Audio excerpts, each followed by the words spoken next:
tarde ao conteúdo proteínas, vamos falar agora dos peptídeos, conceito e exemplos. O que são peptídeos? Qual a função deles? Você já ouviu falar em peptídeos?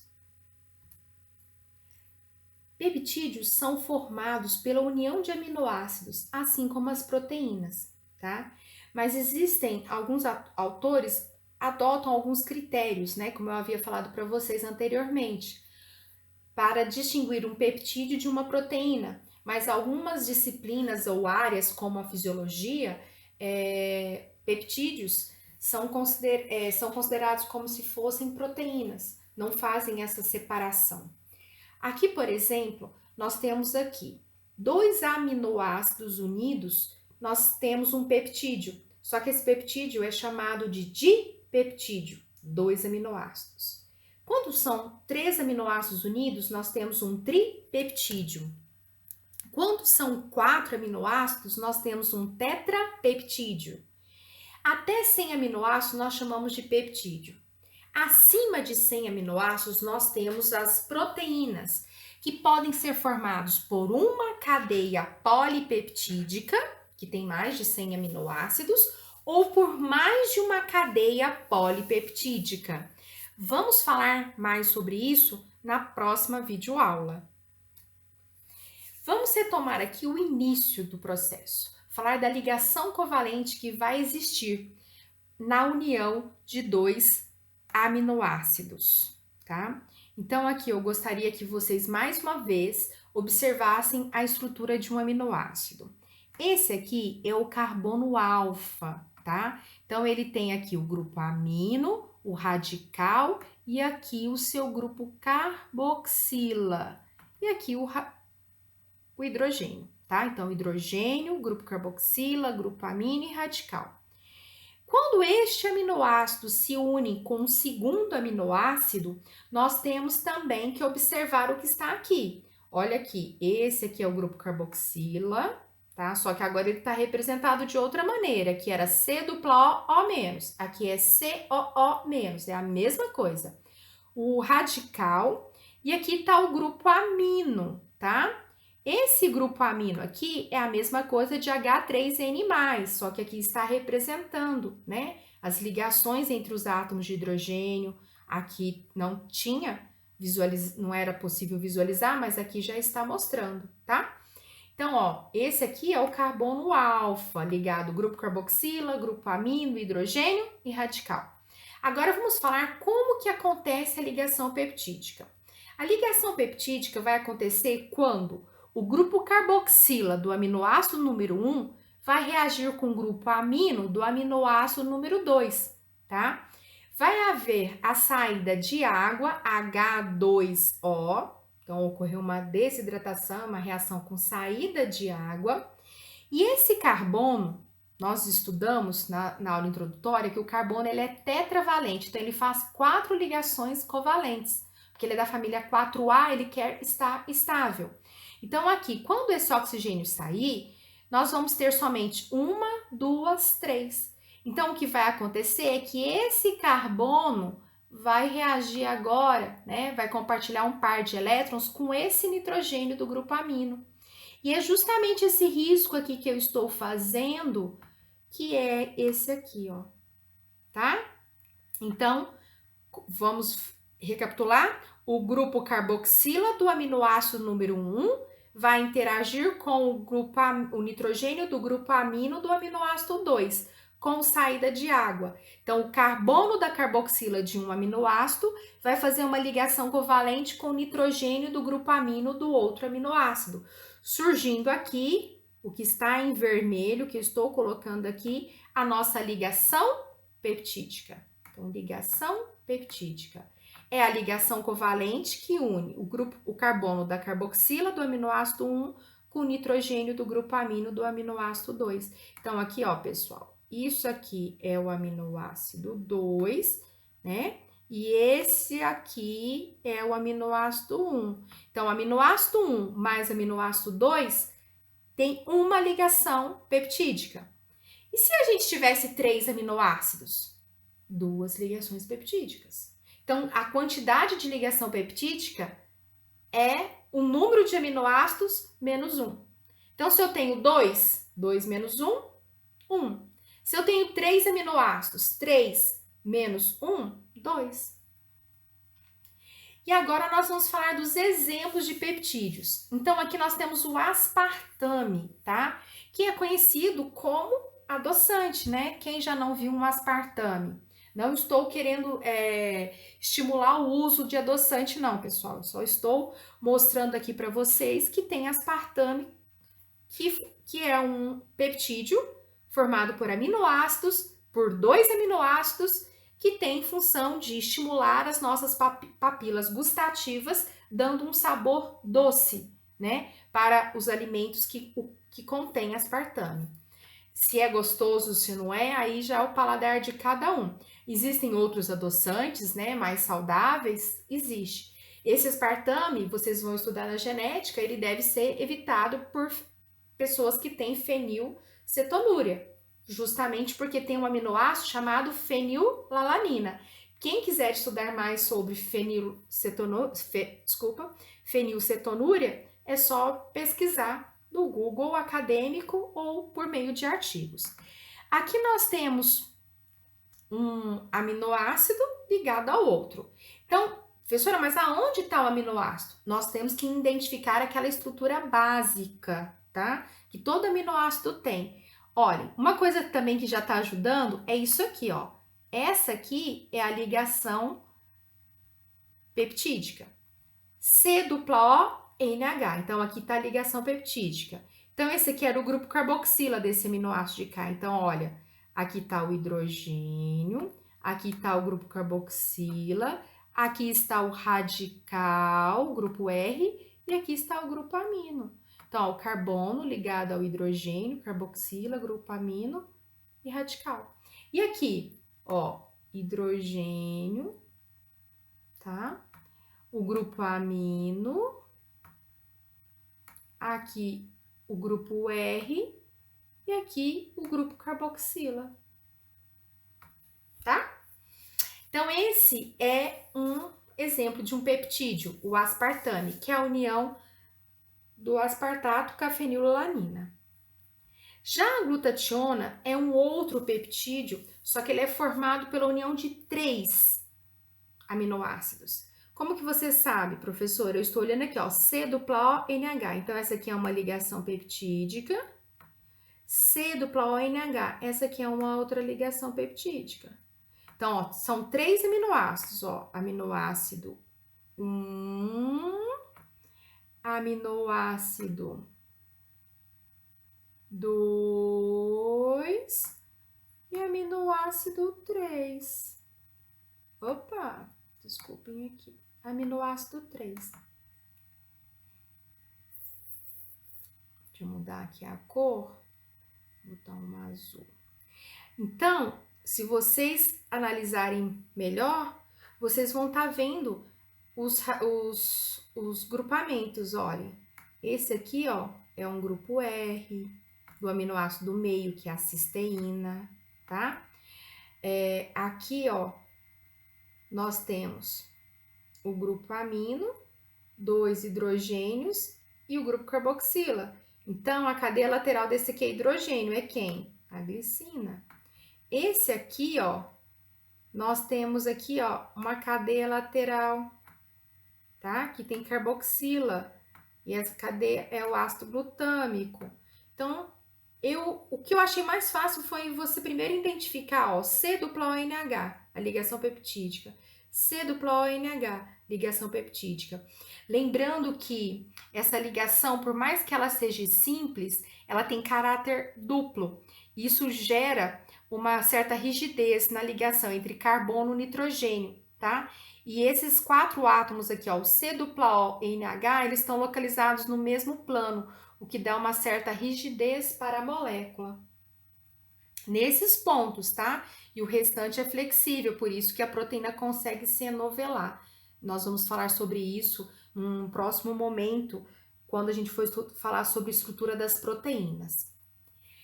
Essa glutationa, que é um tripeptídeo, ela é um peptídeo com uma função bastante importante para o nosso corpo. Agora, no primeiro momento, esse assunto aqui vai parecer muito pesado, mas eu vou falar de uma forma bem superficial. Vocês estão vendo que a glutationa também existe na forma de medicamento, por suplementos. Por que tem pessoas que fazem uso de glutationa? Porque a glutationa ela tem uma função que é nos proteger contra os radicais livres, que podem ser espécies reativas de oxigênio, espécies reativas de nitrogênio. Se fala muito sobre as espécies reativas de oxigênio, como a água oxigenada, que apesar de não ser um radical livre por não ter elétron desemparelhado, ela é colocada nesse grupo, tá? Então, nós temos o que? A glutationa é uma defesa antioxidante. Ela nos protege contra os eros, as espécies reativas, tá? Então, se vocês observarem, aqui é a membrana plasmática e aqui é uma mitocôndria, tá? Lá na mitocôndria, devido ao nós sermos seres aeróbicos, nós usamos oxigênio. E o mesmo oxigênio que nos mantém vivos, que ajuda na produção de ATP, esse oxigênio aqui, ele também serve como aceptor de elétrons, tá? Mas de uma forma incompleta, dando origem também a radicais livres, tá? Um deles é a água oxigenada. E existe uma maneira de combater essa água oxigenada, seja pela ação de uma enzima chamada catalase, que transforma a água oxigenada ou peróxido de hidrogênio em água mais oxigênio, como também da glutationa. Então, a glutationa, ela é utilizada pelas enzimas, tá? Que nos protegem contra os radicais livres. Então, aqui, ó, quanto maior o nosso teor de glutationa, mais proteção contra as espécies reativas de oxigênio nós vamos ter, que é o radical superóxido, tá? Que é um radical livre, aqui outro radical livre, né? Esse aqui também foi produzido aqui e aqui. Então, nós temos que tomar cuidado, né? Com as nossas defesas antioxidantes. Nós temos enzimas endógenas, mas tem situações que nós podemos fazer uso de substâncias antioxidantes. Aqui nós estamos falando da glutationa, que é algo que nós temos, né, de forma endógena. E só que nós também temos algumas vitaminas antioxidantes e substâncias presentes, por exemplo, em plantas, que são usadas como antioxidantes, tá? Como os componentes presentes, por exemplo, no azeite, tá? Na uva, o resveratrol ajuda a proteger nossas células dos radicais livres. Esses radicais livres, eles atuam em outras moléculas, como proteínas, lipídios, carboidratos e nucleotídeos, levando a um funcionamento inapropriado da célula. Uma das teorias que explica o envelhecimento é a produção dos radicais livres.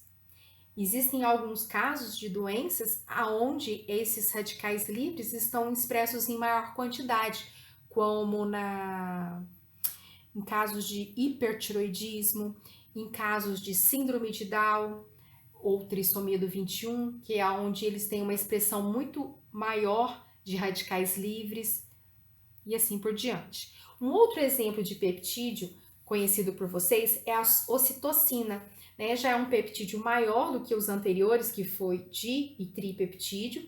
Esse tem essa quantidade de aminoácidos: 1, 2, 3, 4, 5, 6, 7, 8, 9.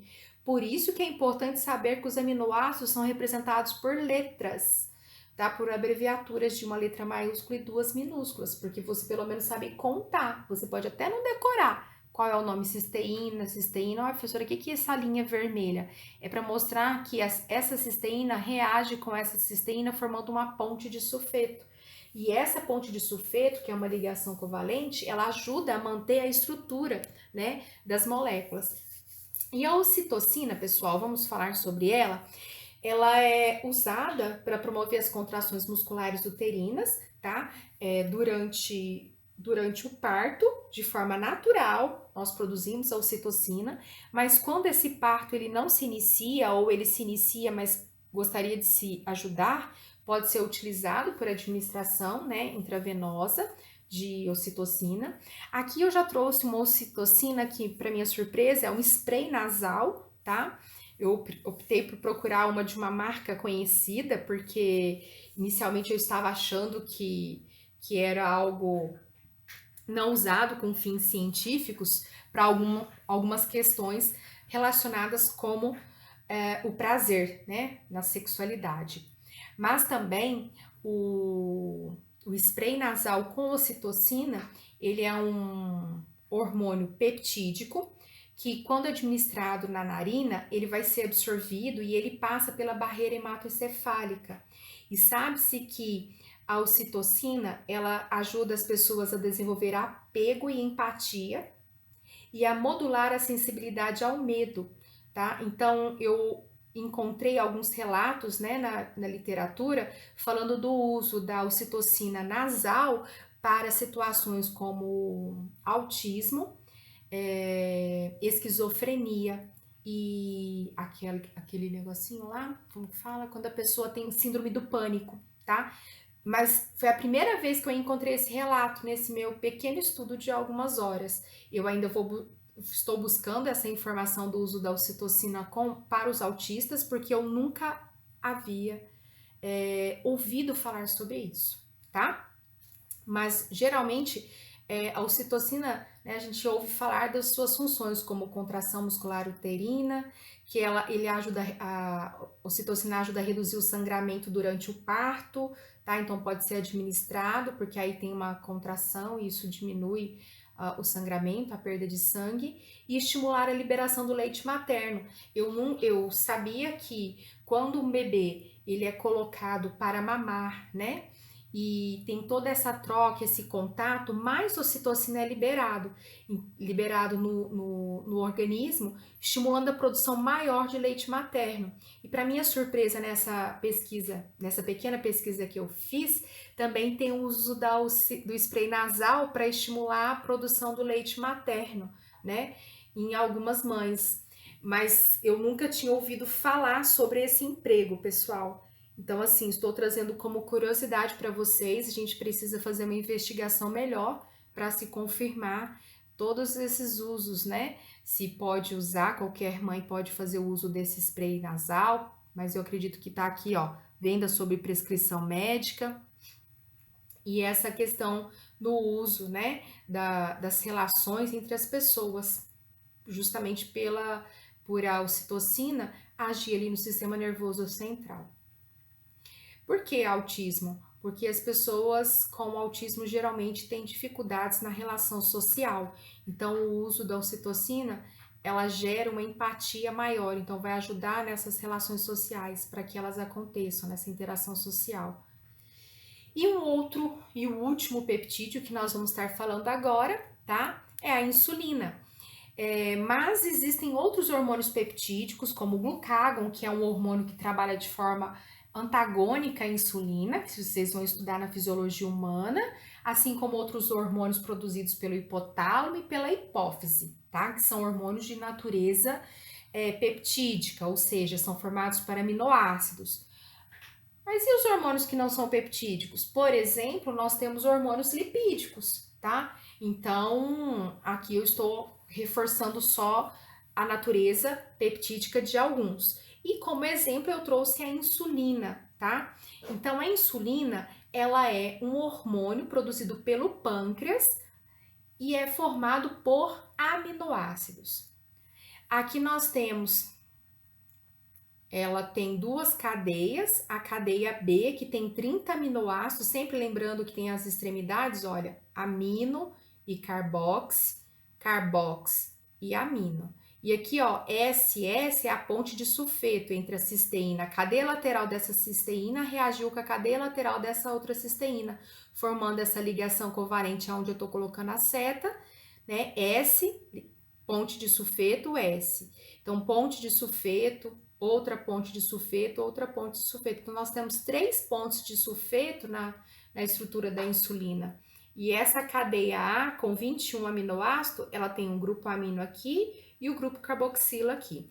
Vou passar um texto adicional para que vocês conheçam um pouquinho mais sobre a história da insulina, como ela é produzida.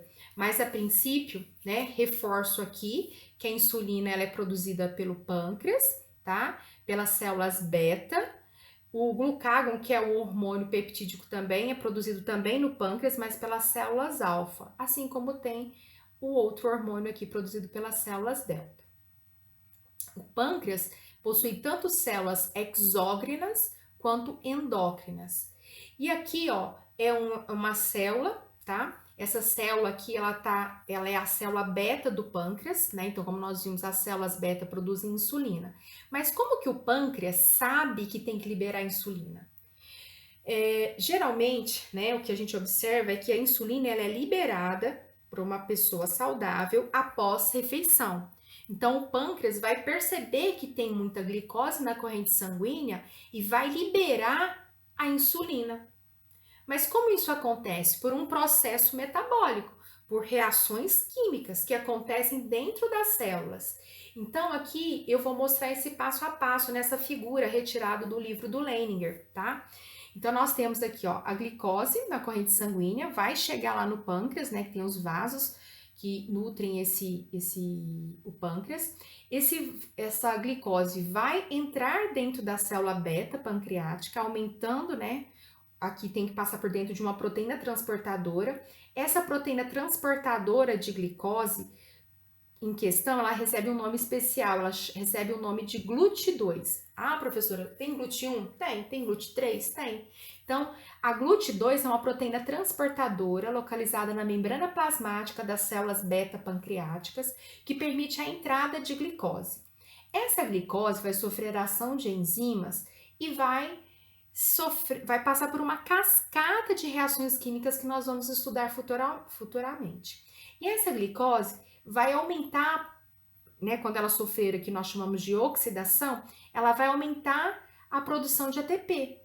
E com o aumento da produção de ATP, nós vamos ter aqui um bloqueio da saída de potássio para fora da célula, e o que vai causar uma despolarização da membrana. E essa despolarização da membrana, que vocês vão estudar isso em fisiologia, tá? Vai gerar um influxo, uma entrada de cálcio do meio extracelular para o meio intracelular. E esse aumento da concentração de cálcio vai provocar a liberação da insulina. Então, aqueles grânulos contendo insulinas, que já tinha sido sintetizado de acordo com o código genético, essas membranas aqui, ó, que com esses vacúolos, né, essas membranas que envolvem a insulina, separando ela do citoplasma, elas vão se fundir com a membrana plasmática, né, e fazer uma exocitose, uma liberação da insulina que vai cair na corrente sanguínea, tá?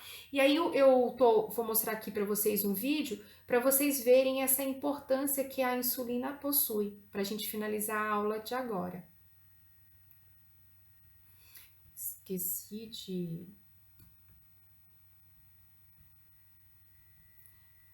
de colocar o som, só um minutinho.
A síntese proteica.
Então, pessoal, vocês estão observando que é um assunto muito denso, né? Falar de diabetes, falar da ação da insulina, como a insulina é produzida, como ela age, né? É muito complexo, precisa de muita bagagem, mas eu optei por escolher um vídeo, né, de certa forma, né, alegre, para pelo menos dar algumas instruções, porque eu vejo que os alunos têm dificuldade em entender coisas simples, como, por exemplo, por que que a glicemia está elevada? Por que que a glicose não entra dentro da célula, né? Então, todos esses questionamentos, eles acontecem e os alunos não conseguem associar isso. Então, eu vou passar uma leitura complementar, porque é algo que vocês vão levar para outras disciplinas e para a vida profissional de vocês, seja dos enfermeiros, dos futuros enfermeiros, seja dos futuros nutricionistas que estão em formação, tá? É importante vocês conhecerem e saberem o processo que acontece com a glicose, com a insulina e com as nossas células. Portanto, peptídeos são moléculas formadas por um número reduzido de aminoácidos unidos por ligações peptídicas que podem exercer funções biológicas, desde um adoçante, como o aspartame, a ocitocina, que é um hormônio, né? A glutationa, que é uma substância que protege contra os radicais livres. Existem vários outros peptídeos que eu não citei, só peguei alguns exemplos para a gente conhecer um pouquinho mais aprofundado sobre a função de cada um. O próximo passo agora é conhecer a estrutura de proteínas no vídeo 2.3, tá? Vamos falar da estrutura de proteínas para a gente finalizar o nosso estudo associando também a desnaturação proteica. Então, assistam os próximos vídeos. Até mais!